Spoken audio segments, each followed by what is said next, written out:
evening. Thank you so much for joining us. This is the main news on Camnet TV. Here are the top stories making headlines. Livingstone woman nabbed for child smuggling. Trust Constitution Amendment-VEEP. Hungry lion, debonair's now feed for consumption, Chilanga Town Council. In international news, rising violations against children highlight deepening crisis in Sudan. And in sports news, princesses eager to make history this Saturday. Do join me with the details after this break.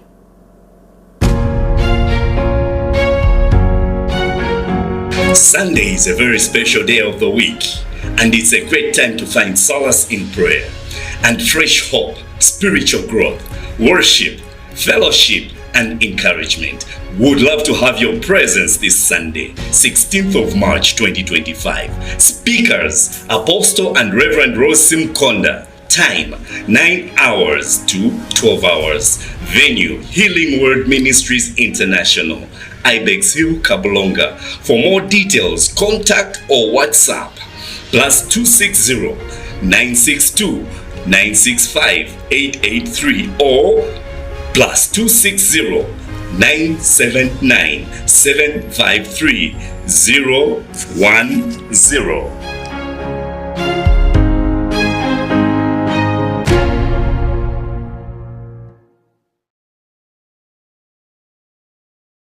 Get all the latest updates in court news only on Camnet TV. We take you and make you feel part of the court sessions through our in-depth coverage of the adjudication process. Get informed on those who have been arrested, delayed and denied the police bond or bail victims, persons taking plea, court adjournments, verdicts, and those administration issues in the judiciary. You can also follow and give us a like on our social media platforms. Camnet TV, not just another channel. With the news in detail, my name is Sylvia Zulu. A 41-year-old woman from Livingstone's Maramba compound has been arrested for allegedly attempting to smuggle 3 Zimbabwean children into Zambia. Department of Immigration Public Relations Officer Namati Nshika says Annie Sitali was caught at Victoria Falls Border Control after being linked to a taxi driver, James Simaundu, who was intercepted on 7th March while trying to bring the children into the country.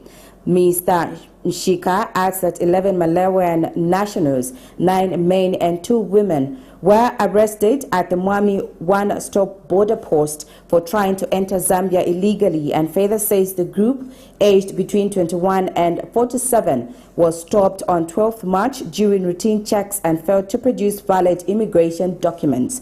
Mr. Nshika has highlighted that between 11th and 12th March, immigration officers apprehended 42 people for immigration offenses, secured 16 convictions, removed 12 illegal immigrants, and denied entry to 10 people who failed to meet entry requirements. The Department of Immigration at the Mwami one-stop border post has apprehended 11 undocumented Malawian nationals aged between 21 and 47 for attempting to illegally enter Zambia.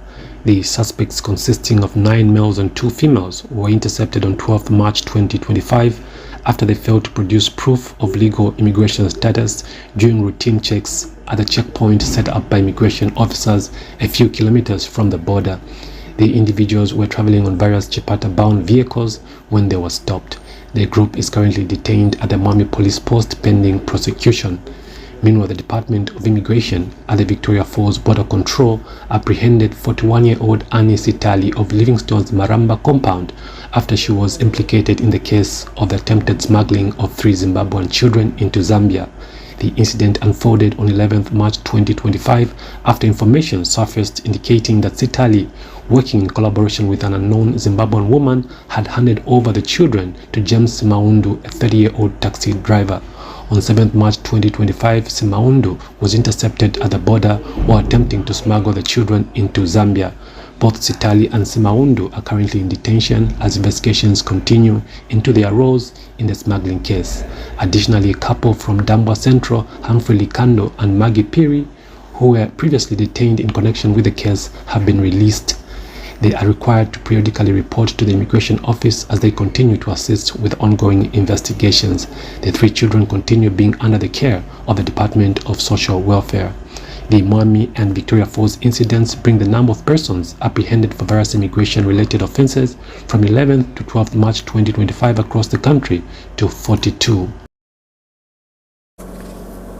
Vice President Mutale Nalumango has urged members of Parliament and the Zambian people to trust the executive intentions regarding the upcoming constitutional amendments. Speaking during Vice President question time, she assured members that the changes are aimed at improving governance, enhancing the livelihoods of Zambians and increasing citizen participation in the democratic process.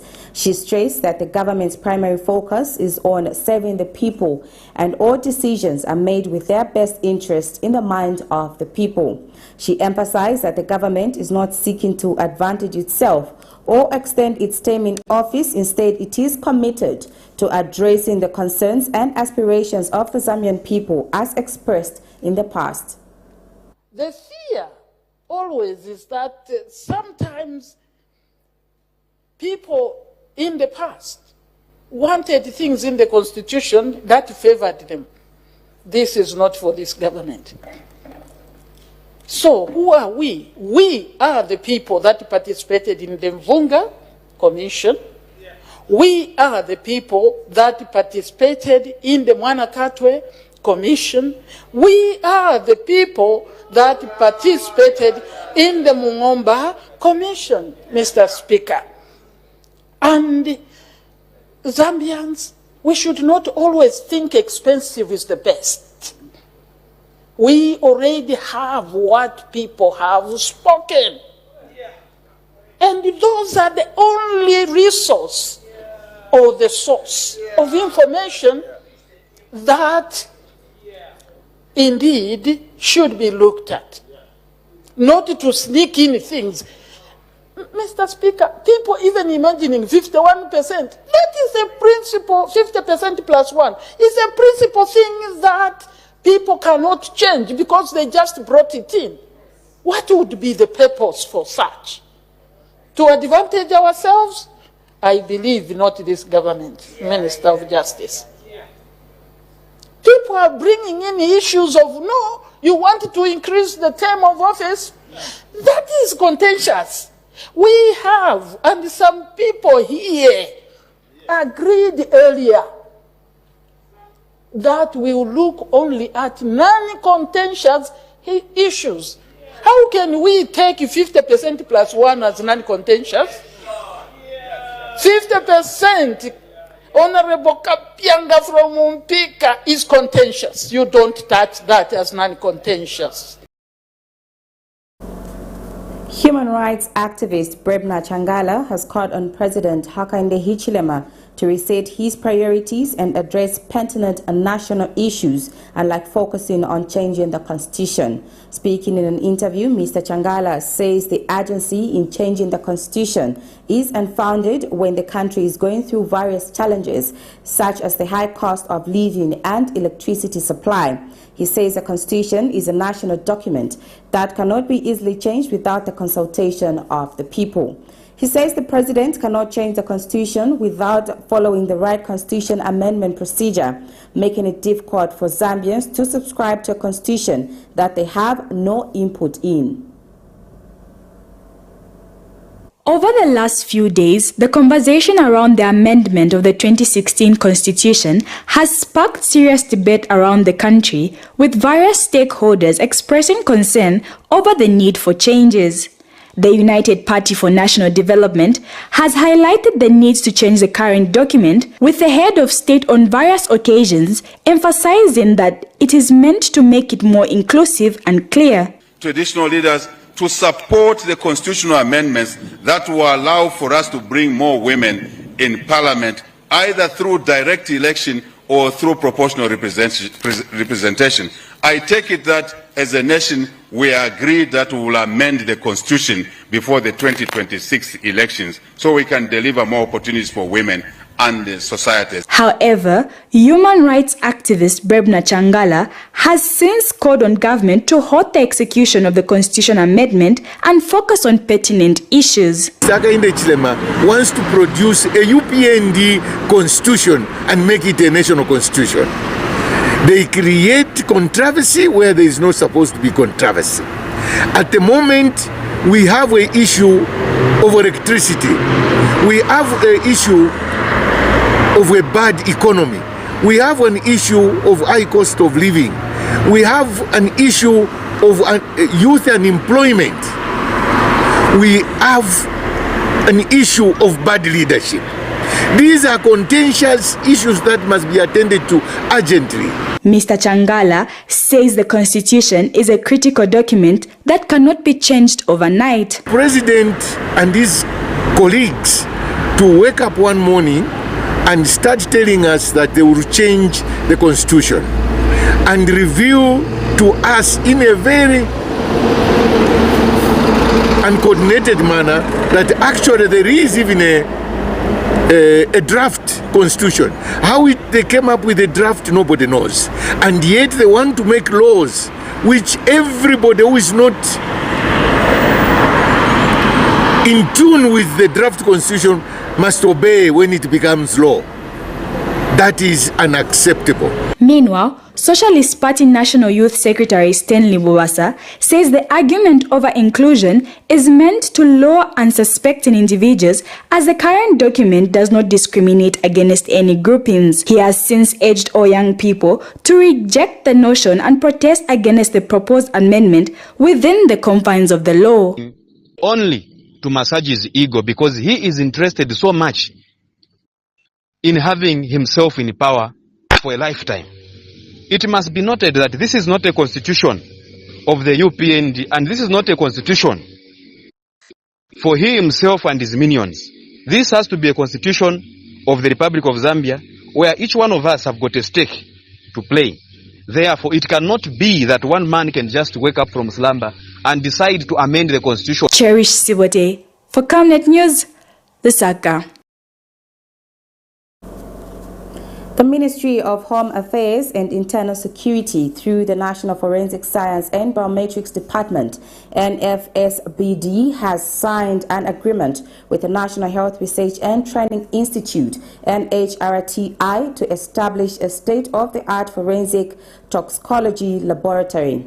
Speaking during the signing ceremony held on Friday, Acting State Forensic Analyst Mr. Innocent Makasa emphasized that the partnership will significantly enhance crime investigations, particularly in cases involving poisoning, which have been challenging to resolve. Mr. Makasa noted that the advanced equipment to be introduced through this initiative will enable the NFSBD to accurately identify and quantify toxic substances, including drugs and alcohol, which are frequently abused by motorists and others. He further stated that the government is committed to strengthening forensic investigation capabilities by equipping law enforcement agencies with modern tools necessary for effective crime resolution. There has been an establishment of the National Forensic Science and Biometrics Department, whose mandate is to offer forensic services to law enforcement agencies and public institutions. This mandate, we take it seriously as Minister of Home Affairs and Internal Security because it enhances investigations of crime. You realize that the President has been insisting on law enforcement agencies to investigate before arrest. So government is enhancing capabilities of investigations so that law enforcement agencies can be equipped with modern tools to investigate crime, and that's where forensic services is coming in. And we are doing everything possible and using all resources that's available. That's why we are collaborating with TDRC We are opening a lab here because they already have the facility, they already have the instrument which we just upgrade to use in toxicology and investigation of poison deaths. So that's why we're here and signing the agreement, basically to enhance the investigation of poisoning deaths in the country using the equipment and facility at TDRC. Hence the agreement which is signed today to just specifically deal with that aspect.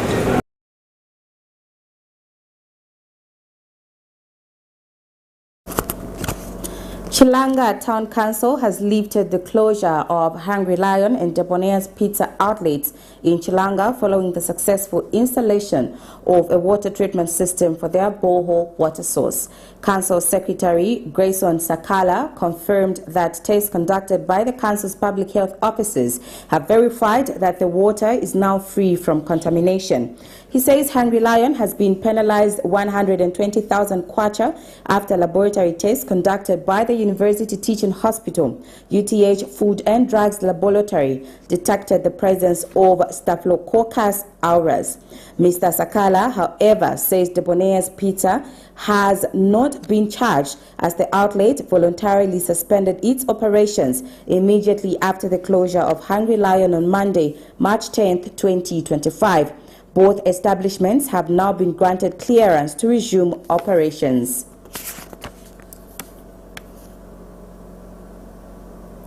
Opposition Patriotic Front members of Parliament have vowed not to support the amendment of the Constitution regardless of its intentions. Speaking at a briefing this afternoon, Porokoso Member of Parliament Brian Mundubile says the planned amendment did not follow the requisite consultation procedures.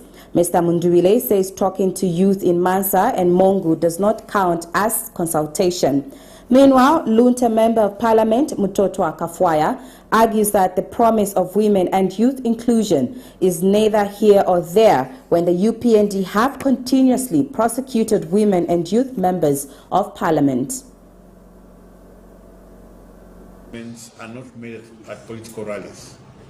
That's not how you consult in constitutional amendments. We saw that the president was in Mongu and was consulting youths at the rally. UPND youths. That's not the manner and form in which consultations are done. What he did in Kasama is not how you do consultations. So probably Comrade Clayson Hamasaka, we should direct his efforts towards that. From the onset, I want to say that as PF members under Tonsi Alliance, we will not support the proposed constitution amendments. The position has been made very clear that even if there may be good intentions around constitution amendments, that cannot be done now. That cannot be done now. So I think it is completely false to claim that young people want to be treated well. Where is JJ Banda today? JJ Banda is on the run because of the treatment of the same government. What is happening to Munia Zulu? Now, these are already in Parliament. Binu Mpundu, just for talking, he was in police sales at Woodlands here. So I don't see the promise for the youths as the reason as to why this government wants to amend the Constitution. Vice President Mutale Nalumango says 2026 general elections will be free and fair with no pre-remarked ballot papers. Speaking in Parliament, Mrs. Nalumango says the electoral procedures will be followed to latter. She further states that citizens will be allowed to vote freely without fear or intimidation, reaffirming that every vote cast will be counted, guaranteeing a transparent electoral process. She adds that government is determined to uphold free, fair and credible elections and warns that cadreism will not be tolerated in any form. Violence during elections will not be allowed. It should not be allowed from whichever angle. This is what this government stands for. It will not be allowed. If cadreism, which is actually, we are cadres. We are all cadres. People should not understand that when we say cadre, then cadreism, it's the negative cadreism. Otherwise, we are all cadres. Negative cadreism that borders on violence is actually criminality. That is the way this government sees it. That's why the President of the Republic of this country has said, when you get involved in such things, you are on your own. At least on our side, it is clearly put. Anybody who gets involved in criminality through violence or any other, they are on their own. So we expect that any other party that wants to use violence as a means of campaign, it will not be accepted, and punishment will be meted. They definitely will meet the consequences, indeed, the power of the law. Therefore, 2026 general elections must go on properly with procedures followed. No pre-marked ballot. If there were pre-marked ballot, people still lost. So why should we go that way? Because then we know it doesn't work. It doesn't work. So there will be no pre-marked ballot. People will vote free. The Minister of Infrastructure, Housing and Urban Development has reaffirmed its commitment to leveraging Zambia's land-linked advantage by investing in regional trade corridors to boost economic growth and integration. Speaking when he paid a courtesy call on the World Bank Executive Director for Africa Group 1 on the sidelines of the Transforming Transport Conference in Washington, D.C., the Minister of Infrastructure, Housing and Urban Development, Charles Milupi, expressed his appreciation for the World Bank's support. He also highlights the Improved Rural Connectivity Project, IRCP, and the Transport Corridors for Economic Resilience, TRACE project, as key to job creation, agriculture production, and trade. Mr. Milupi has also called for increased World Bank support in energy and agriculture to expand the country's energy mix and enhance food production. He reaffirmed the government's ambition to raise cereal production to 10 million tons per year while addressing the impact of droughts and floods on energy and food security. He has since thanked the World Bank for its continued support under the leadership of President Hakainde Hichilema. He emphasized the bank's role in advancing Zambia's development agenda through investments in education, energy, agriculture, and infrastructure.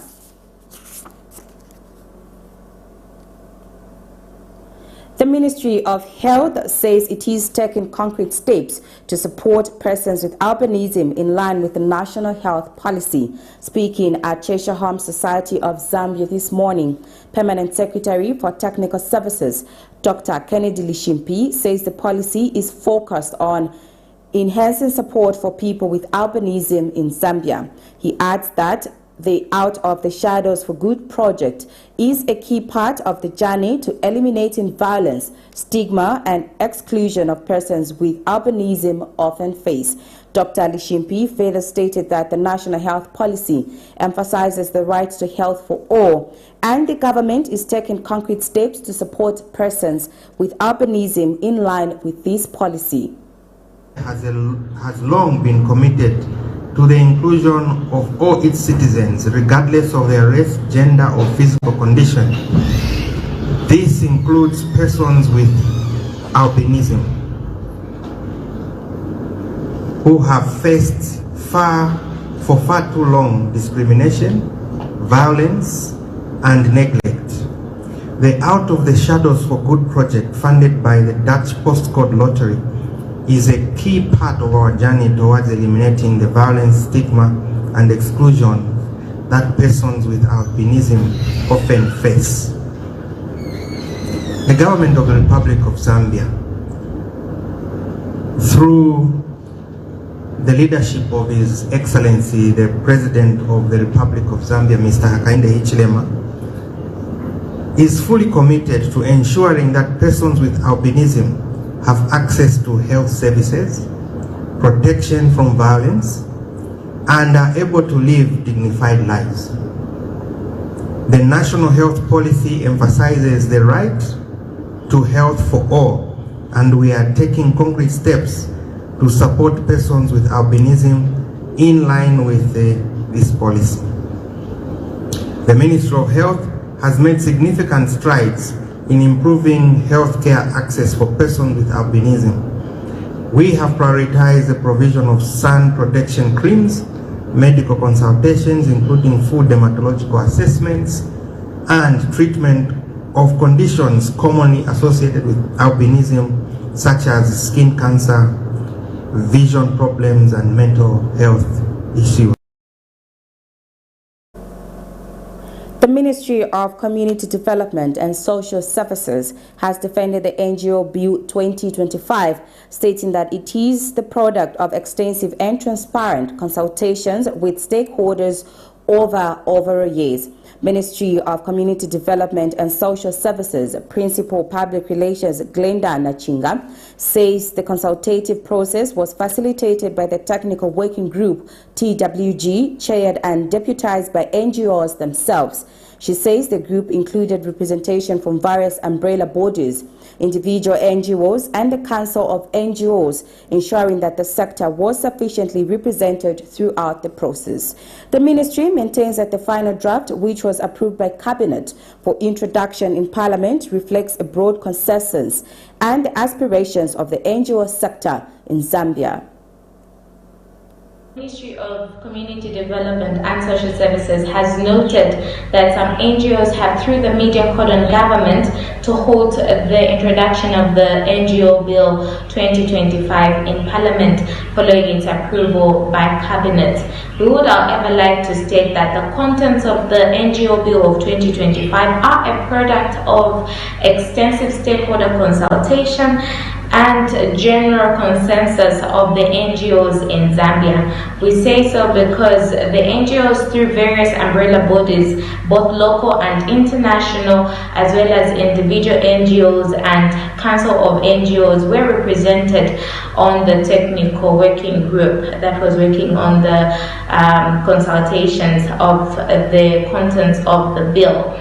And we would, however, like to state that for those stakeholders that still have submissions to make on particular provisions of the bill, they do have an opportunity to do so, as the bill will be tabled in Parliament. 16 persons living with disabilities have successfully graduated with agriculture skills from the Shalom Skills Training Center in Lusaka's Kanyama compound. The graduation ceremony was graced by Makeni Villa Ward 14 Councillor Fred Mumba, who pledged to improve the area's drainage system to mitigate the flooding challenges recently experienced. Mr. Mumba further congratulated the graduates and encouraged them to apply their newly acquired skills to enhance their livelihoods and support their families. Meanwhile, Africa Core Organization Programs Coordinator Matya Binachi emphasized the significance of the training, describing it as a valuable investment in empowering individuals, particularly persons living with disabilities within the community. Today, 14th March 2025, Shalom Skill Training Center in Osaka's Kanyama compound celebrated the remarkable milestone as a group of students with disabilities graduated after completing their training in agricultural skills. The event marked an important achievement, showcasing the center's commitment to empowering individuals with disabilities through skill development. The graduation ceremony was filled with joy and pride as the students, alongside their families, trainers, and community members, gathered to celebrate their accomplishments. Makeni Villa Ward 14 Councillor Fred Mumba was the guest of honor at the event. Mr. Mumba, while congratulating the students, vowed to improve the drainage system in the area to mitigate the flooding situation and ensure easy mobility of students to and from school. Director, I want to assure you that we are doing something with what is happening around 55 Road and surrounding area in terms of flood. We brought the president here. Some of these men were going around checking the situation. coming up with a comprehensive report on what they are going to do over these floods that have hit us badly in our community. Africa Core Organization Programs Coordinator Mattia Binak emphasized the significance of the training, describing it as a valuable investment in empowering individuals, particularly persons living with disabilities within the community. The Shalom Center is a community center. It's not a school, it's not a clinic, it's not a skill center, it's a community center. We really want to bring development by mobilizing the community, and I think this is a proof of what the community can achieve when we work together. I stand before you today with immense pride and joy as we celebrate the remarkable achievements of these incredible individuals, our graduates today. Today is not just another day on the calendar. It's a moment of triumph, hope, and beautiful testament of what perseverance, passion, and inclusion can achieve. Meanwhile, Kanyama CDF chairperson Magadrin Chilombo reiterated government's commitment in improving the livelihoods of citizens in various constituencies through CDF. My gratitude also goes to Honorable Monty Chinkuli, Member of Parliament for Kanyama constituency, for his tireless support of local youth. Kanyama 1, your dedication has made a significant impact in our community. To the graduates, I offer heartfelt congratulations. Your dedication, perseverance, and passion for skills development inspire us all.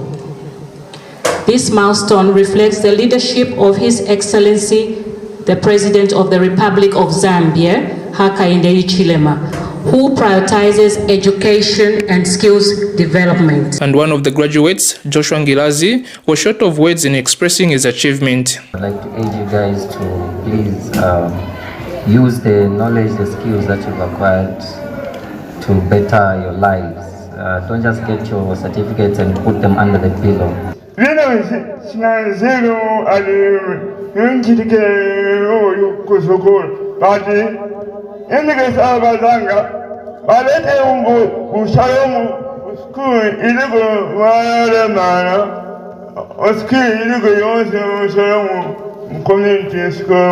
Education is indeed the best equalizer of life opportunities. Chanda Mwango for Camnet News in Osaka.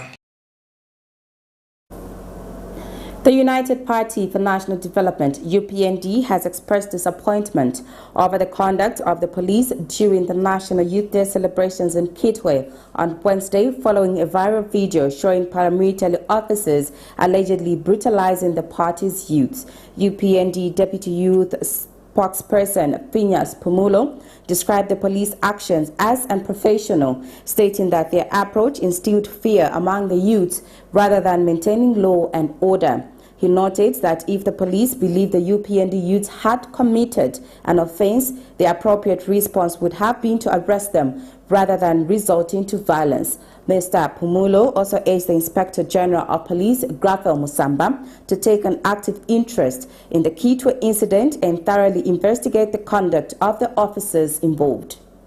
We are aware of the schemes that the Tonse Alliance have come up with to cause confusion among the youths, to provoke our youths, so that when our youths react, the Zambian people say that this is the same behavior that made the Zambian people to vote out PF.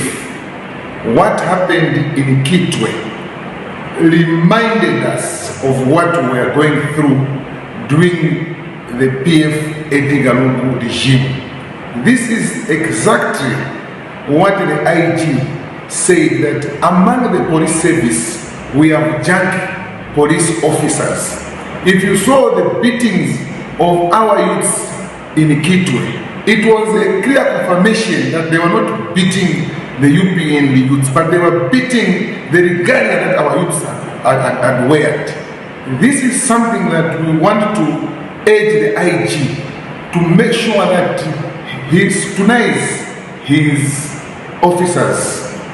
Our youths are law-abiding citizens because they know exactly what the president requires of us. The president said from the beginning, no cadarism, no vacancy. And by so doing, this is a clear strategy by the Tonse Alliance in order for them to paint UPND black when we react. We saw also what happened in Nimba, where the Tonse guys provoked our youths, and our youths, they were sharp enough to hand over those youths to the police. This is the main news on Camnet TV. We now take a break. Get all the latest updates in court news only on Camnet TV. We take you and make you feel part of the court sessions through our in-depth coverage of the adjudication process. Get informed on those who have been arrested, delayed and denied the police bond or bail victims, persons taking plea, court adjournments, verdicts, and those administration issues in the judiciary. You can also follow and give us a like on our social media platforms, Camnet TV, not just another channel. Get all the latest updates in court news only on Camnet TV. We take you and make you feel part of the court sessions through our in-depth coverage of the adjudication process. Get informed on those who have been arrested, delayed and denied the police bond or bail victims, persons taking plea, court adjournments, verdicts, and those administration issues in the judiciary. You can also follow and give us a like on our social media platforms, Camnet TV, not just another channel. Potatoes, the unsung heroes of flavor. From crispy chips to creamy mash, potatoes are the versatile superstars of your kitchen. Grown with love by our dedicated workforce drawn from around the community of Palavana. Savenda Farm's commitment is to see to it that we have potatoes that are grown right, healthy, big and tasty. For that quick fix or big celebration or that meal that brings family together, top chefs rely on the Savenda potato to create culinary masterpieces. And for others, it's that icebreaker to a delightful conversation. So, embrace the magic of Savenda potatoes. They're not just a side dish, they're the heart and soul of your kitchen. Savenda, save nations, develop Africa.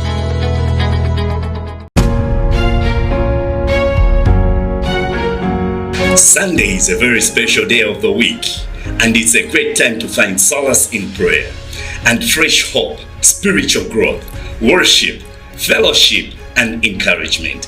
Would love to have your presence this Sunday, 16th of March 2025. Speakers, Apostle and Reverend Rosim Konda. Time, 9 hours to 12 hours. Venue, Healing Word Ministries International, Ibex Hill, Kabulonga. For more details, contact or WhatsApp +260 962 965 883 or +260 979 753 010.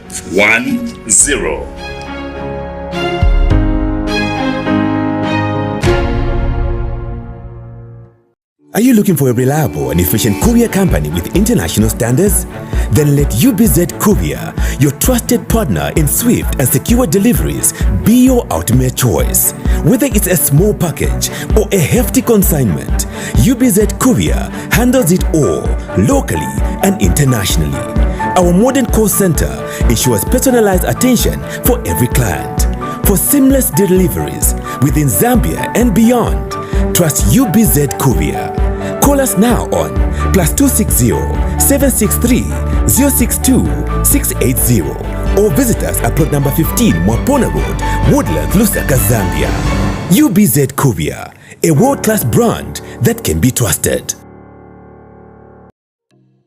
Enjoy the benefits of an instant loan with us ranging from 1,000 kwacha to 750,000 kwacha paid express once collateral is viewed, valued and verified.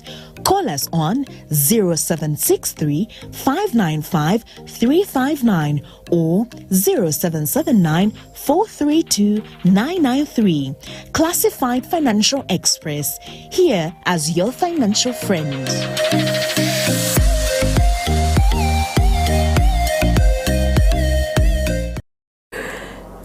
Thank you so much for staying with us. And now for the rest of the news. In international news, the situation in Sudan has become increasingly dire, with a sharp rise in grave violations against children. Between June and December 2024, over 900 incidents were reported, with 80% involving the killing and maiming of children, particularly in Darfur, Khartoum and Al Jazeera states. MSF Secretary General Christopher Lokia warned that the impending rainy season would worsen the humanitarian crisis. Here's a roundup of international news.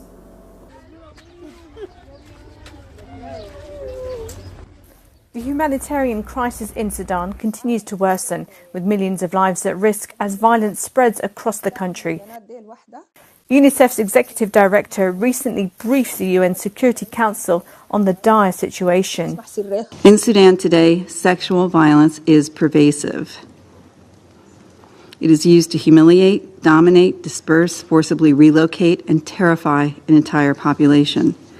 Right now, an estimated 12.1 million women and girls, and increasingly men and boys, are at risk of sexual violence. This is an 80% increase from the previous year. Over 30 million people will need humanitarian assistance this year. Among them, 16 million are children. Famine is spreading and the health system is failing, with over 3 million children under 5 facing the threat of deadly diseases like cholera and malaria. The international community is being urged to take immediate action to stop the bloodshed and provide vital support to those in need. Around 1,300 Southern Africa Development Community SADC soldiers are preparing to leave Congolese soil as the M23 backed by Rwanda advances. Despite some diplomatic sanctions, Kigali remains firm, claiming it is defending its sovereignty. According to Congolese analyst Christian Moleka, this approach lays the groundwork for instability in the fragile and mineral-rich East. The complexity of the Congolese issue is that the stakeholders have always engaged in a balancing act, a form of tightrope walking, where one point is given to Kinshasa and another point is given to Kigali. This balanced approach is unfavorable to Kinshasa, while pressure, the necessary diplomatic action, the first sanctions, and clear accusation against Rwanda were directed at Kinshasa. Rwanda also received some small points that balance both parties. This position, unfortunately, will not fundamentally resolve the problem. It may calm things down today, but at some point, the international community must acknowledge that there is an aggressor and a victim. The Congolese security apparatus have always hinted at lack of finances and resources. During their capture of Goma and Bukavu, the M23 succeeded in recruiting dozens of soldiers who had also fled the National Front. Important reforms need to be made in the security apparatus. There need to be internal cohesion, return to calm within the country, and this will depend on the president's ability to maneuver, to have the political levers to build true internal cohesion, reduce the sources of internal conflict, and implement the necessary reforms, especially in military command, to have a capable army. Kinshasa still has strong reservations about participating in direct negotiation with the M23 under the auspices of Rwanda.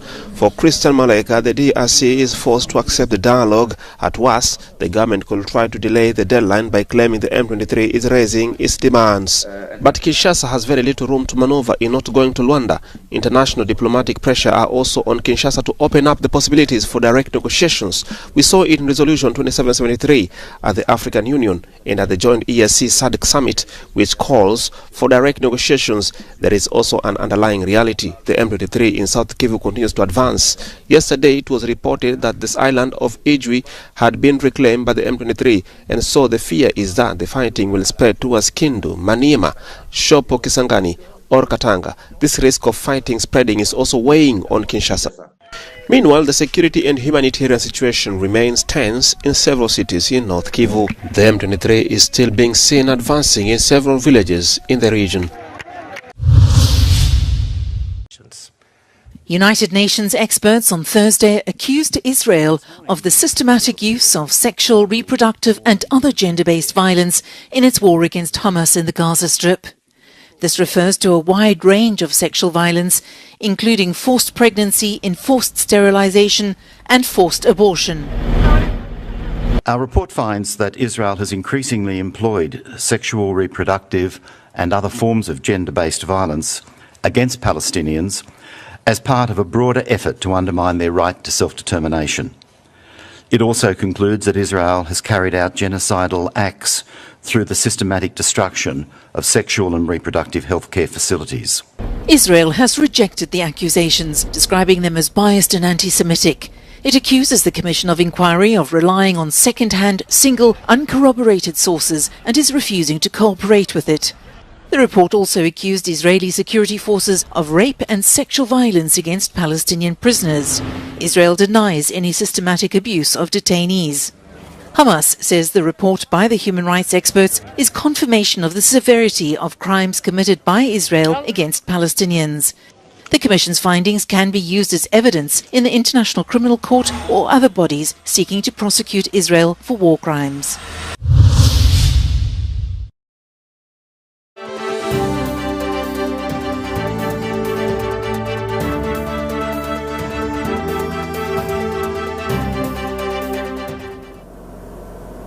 Zambia Under-17 women's coach Caro Kanyamba says the team is fully prepared to secure qualifications in Saturday's FIFA Under-17 Women's World Cup qualifier against Tanzania. Despite a 3-0 first leg advantage, she has pledged her players to stay focused and avoid complacency. Captain Messi Chipasula has called on fans to support them, emphasizing the motivation of playing at home. A victory will see Zambia progress to the next round, where they will face either Benin or DR Congo. On that note, we've come to the end of the news. Here's a recap of the stories making headlines. Livingstone woman nabbed for child smuggling. Trust Constitution-Amendment-VEEP. Hungry lion debonaires now feed for consumption, Chilanga Town Council. In international news, rise in violations against children highlight deepening crisis in Sudan. And in sports news, Copper Princesses eager to make history this Saturday. We now look at the Camnet verse for the day, coming from the book of James 1, verse 5. If any of you lack wisdom, let him ask of God, that giveth to all men liberally, and underburdeneth not, and it shall be given to him. Thank you so much for watching. My name is Sylvia Zulu. Good night and God bless you all.